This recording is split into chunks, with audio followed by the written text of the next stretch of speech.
উনি অনেক জোরে চিৎকার দিয়ে আমাকে জড়িয়ে ধরলেন দৌড়ে এসে। হঠাৎ ওনার এরকম কাণ্ড দেখে আমি অনেকটা ভয় পেয়ে গেছি। কি হয়েছে, আপনি এরকম কাণ্ড করলেন কেন? আমার মনে হচ্ছিল আমার পিছনে পিছনে কেউ আসতেছে, তাই ভয় পেয়ে গেছি। কই, পেছনে তো কেউ নেই, তাহলে আপনি পেছনে কে আসবে? আমি জানি না, আমার না খুব ভয় করতেছে। আমাকে কোলে নাও। কি, আমি আপনাকে কোলে নিব? এটা কি আদৌ সম্ভব? আমি জানি না, আমার এখন খুব ভয় করছে। তুমি আমাকে কোলে নিবা এটাই জানি। দেখুন, একদম বাচ্চাদের মতো সাজার চেষ্টা করো না। চুপচাপ দাঁড়িয়ে থাকুন আর আমার সাথে হাঁটতে থাকুন। এখন বাসায় যাব। না না, আমাকে কোলে নাও, নয়তো আমাকে ভূত বা পেতনি নিয়ে যাবে। ওকে, আপনার যা খুশি করতে থাকেন, আমি এই যে চললাম। প্লিজ, না না, ভুলেও এরকমটা করো না, তাহলে আমি শেষ। দেখেন, এরকম পাগলামো না করে চলেন বাসায় যাই, সন্ধ্যা হয়ে যাচ্ছে। ওকে, কি আর করার। তুমি যেহেতু আমাকে কোলে নিবে না, তাহলে আমি তোমাকে কোলে করে নেই। কথাটা বলে উনি আমাকে কোলে নিলেন। এসব কি হচ্ছে? এটা গ্রাম, শহর না, লোকে দেখলে কি ভাববে? লোকের কথায় আমি কখনো কান দেই না। আপনাকে তো আমি কান দিতে বলিনি। আপনি আমাকে নামিয়ে দেন, আমি হেঁটে যেতে পারবো। আমি জানি তুমি হেঁটে যেতে পারবে, কিন্তু আমার যে সমস্যা হবে। আজব তো, আমি হেঁটে গেলে আপনার আবার কি সমস্যা হবে? তাহলে তো আমি তোমার সাথে রোম্যান্স করতে পারবো না। কি খারাপ লোক কোথাকার, আমাকে নামিয়ে দেন। দেখো, এরকম ছটফট করে কোনো লাভ হবে না। আপনি আমাকে নামিয়ে দেন, না হলে আমি। এখন কি তুমি নিজ দায়িত্বে তোমার মুখটা বন্ধ করবে, নাকি আমি বন্ধ করে দেব? মানে? ওকে, দেখাচ্ছি। তারপর উনি ওনার ঠোঁট দুটো আমার ঠোঁটে ডুবিয়ে দিলেন।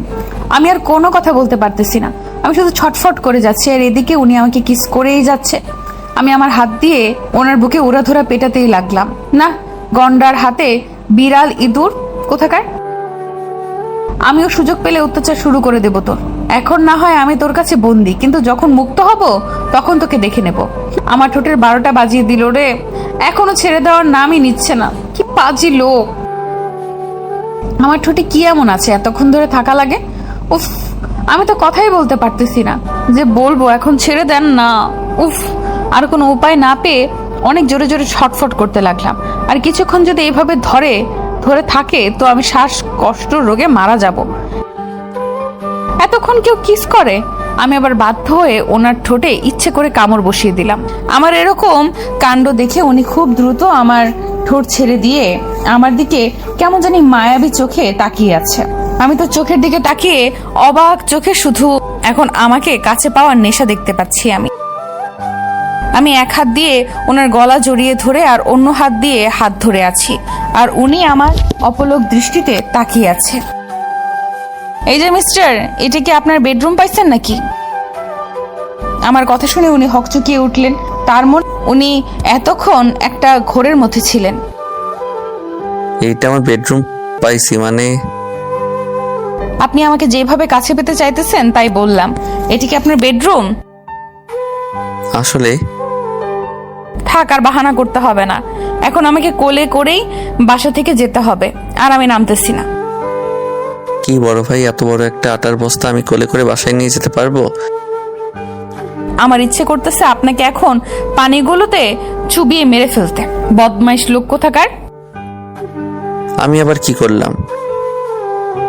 আপনি কি কোনো কিছু করতে পারেন? আপনি তো অনেক ভালো। এখন আমি যেটা বলতেছি সেটাই করেন। আচ্ছা, তবে আমার একটা কথা আছে। কি কথা?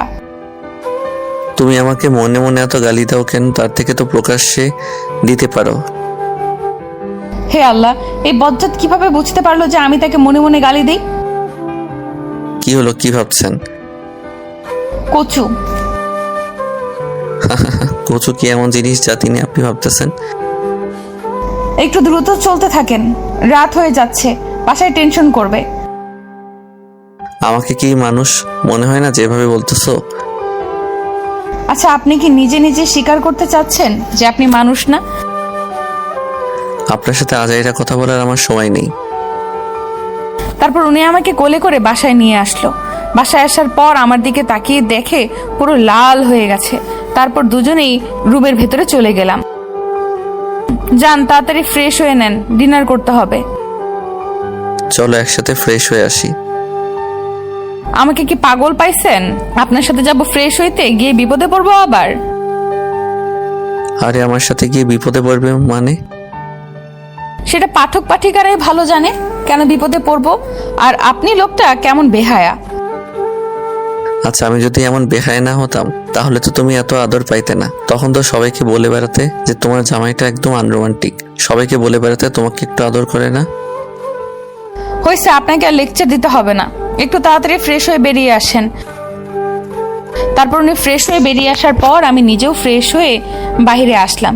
এসে দেখি উনি বিছানার উপর বসে আছেন, পা দুটো ঝুলিয়ে, আর নিজের হাত দুটো নাড়াচাড়া করতেছে। কি হলো, ব্যথা করতেছে কি হাত? না, এমনিতেই। আচ্ছা চলেন তাহলে ডিনার করে আসি। তারপর সবার সাথে গিয়ে ডিনার করলাম। অনেক মজা হলো ডিনার করার সময়। ডিনার করার শেষে আমি রুমে চলে আসলাম। উনি একটু পর রুমে আসলেন। আমি বিছানার উপর বসে আছি, পা দুটো দুলিয়ে গুনগুন করে গান গাইতেছি। উনি রুমে এসে আমাকে পেছন থেকে জড়িয়ে ধরলেন।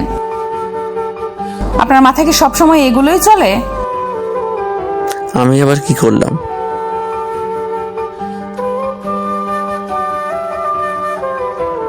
যেতে পারি, তবে একটা শর্তে। আচ্ছা বলো, কি শর্ত? আমি সব শর্তে রাজি। আচ্ছা আগে বাইরে যাই, গিয়ে বসি, তারপর বলবো। তারপর দুজনে বাসা থেকে বেরিয়ে খোলা মাঠে চলে গেলাম। গিয়ে একটা গাছের নিচে বসে পড়লাম। আকাশে হালকা মেঘ দেখা যাচ্ছে চাঁদের আলোয়। পুরো গ্রামটা উজ্জ্বল হয়ে আছে। পরিবেশটা অনেক সুন্দর লাগতেছে।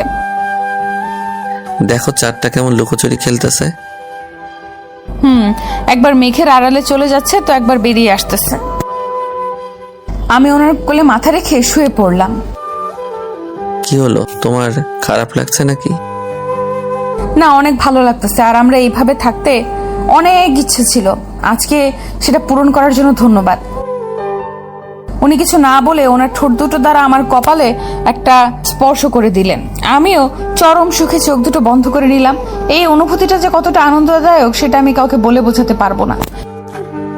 আমি চাঁদ দেখতে দেখতে কখন যে ঘুমিয়ে গেছি সেটা নিজেও জানি না।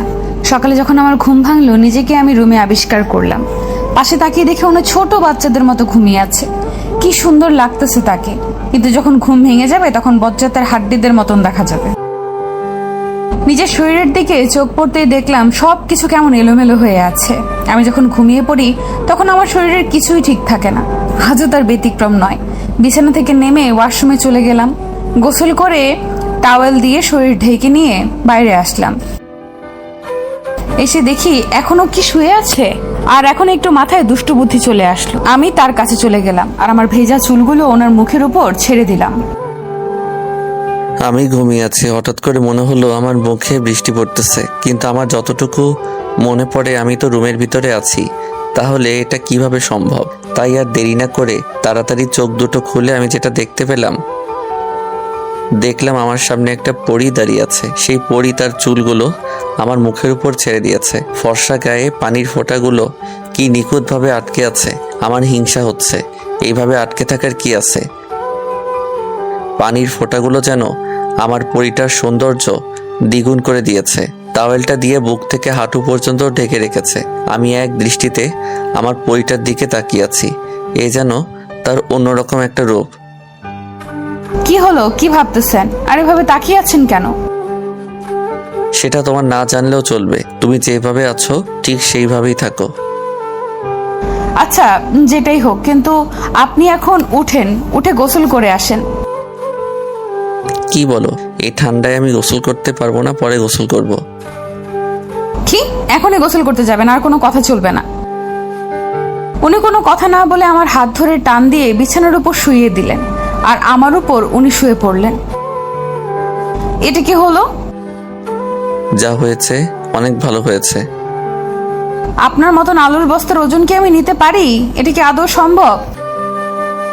এখন নিজের মুখটা বন্ধ করো আর আমার রোম্যান্সের ব্যাঘাত ঘটার চেষ্টাও করবে না। এই না না প্লিজ, আমি মাত্র গোসল করে বেরিয়ে আসলাম, আমি গোসল করবো না প্লিজ। আমি কি বলছিলাম যে আমাকে রেখে তুমি গোসল করে আসো? আপনাকে বললে তো আরো মহা বিপদে পড়তাম, তাই না বলে চলে গেছি। এখন দেখতেছি তার চেয়েও বড় বিপদ। এখন চুপচাপ থাকো।